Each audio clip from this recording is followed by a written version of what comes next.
اعوذ باللہ من الشیطان الرجیم بسم اللہ الرحمن الرحیم رب اشرح لی صدری ویسر لی امری واحلل عقدۃ من لسانی یفقہوا قولی۔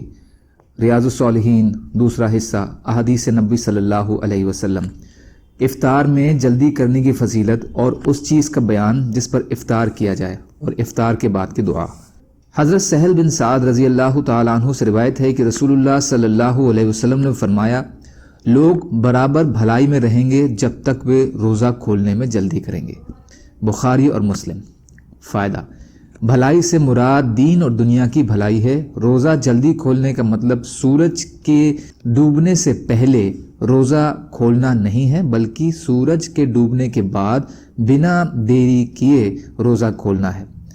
صرف اس آدھار پر دیری نہ کی جائے کہ روزے میں جو مشقت ہے اس کو اور بڑھایا جائے، جیسا کہ کچھ سخت صوفی اور ذاکر قسم کے حضرات کرتے ہیں۔ ان سختیوں میں برکت نہیں ہے، بلکہ اصل برکت سنت کے اہتمام میں ہے۔ اسی لیے جلدی افطار کرنے میں بھی اسی سنت کو پورا کرنے کی وجہ سے دین اور دنیا کی بھلائی مسلمانوں کے حصے میں آئے گی۔ حضرت ابو عطیہ رضی اللہ تعالی عنہ بیان فرماتے ہیں کہ میں اور حضرت مسروق رضی اللہ تعالی عنہ حضرت عائشہ رضی اللہ تعالی عنہا کے پاس گئے تو ان سے حضرت مسروق نے کہا کہ محمد صلی اللہ علیہ وسلم کے صحابہ میں سے 2 آدمی ہیں جو بھلائی کے کام میں کوتاہی نہیں کرتے۔ ان میں سے ایک مغرب کی نماز اور افطار میں جلدی کرتا ہے اور دوسرا مغرب اور افطار میں دیر کرتا ہے۔ تو اما عائشہ رضی اللہ تعالی عنہا نے پوچھا کہ مغرب کی نماز اور افطار میں جلدی کون کرتا ہے؟ حضرت مسروق نے کہا کہ حضرت عبداللہ بن مسعود رضی اللہ تعالی عنہ۔ تو اما عائشہ رضی اللہ تعالی عنہا نے فرمایا کہ رسول اللہ صلی اللہ علیہ وسلم بھی ایسا ہی کرتے تھے۔ مسلم شریف۔ لا یعلو کے معنی ہیں بھلائی کے کام میں کوتاہی نہیں کرتے تھے۔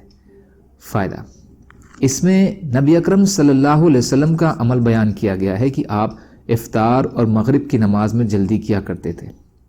حضرت ابو ہریرہ رضی اللہ تعالیٰ عنہ سے روایت ہے کہ رسول اللہ صلی اللہ علیہ وسلم نے فرمایا، اللہ عز و جل نے فرمایا ہے، مجھے میرے بندوں میں سب سے زیادہ محبوب وہ ہے جو ان میں سے افطار میں جلدی کرنے والا ہے۔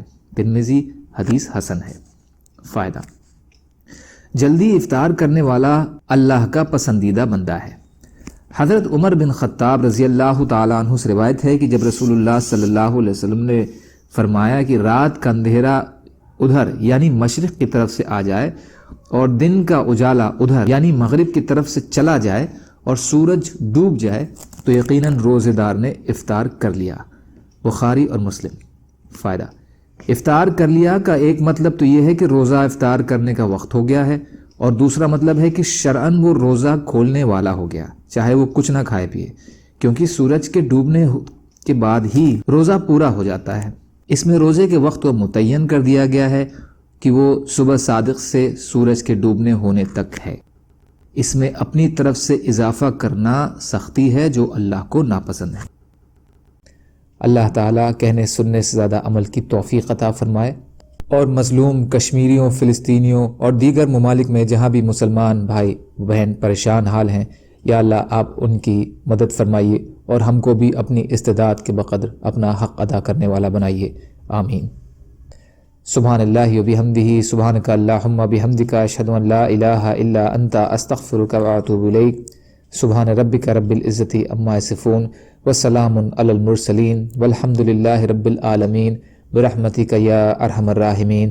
لا الہ الا اللہ محمد رسول اللہ۔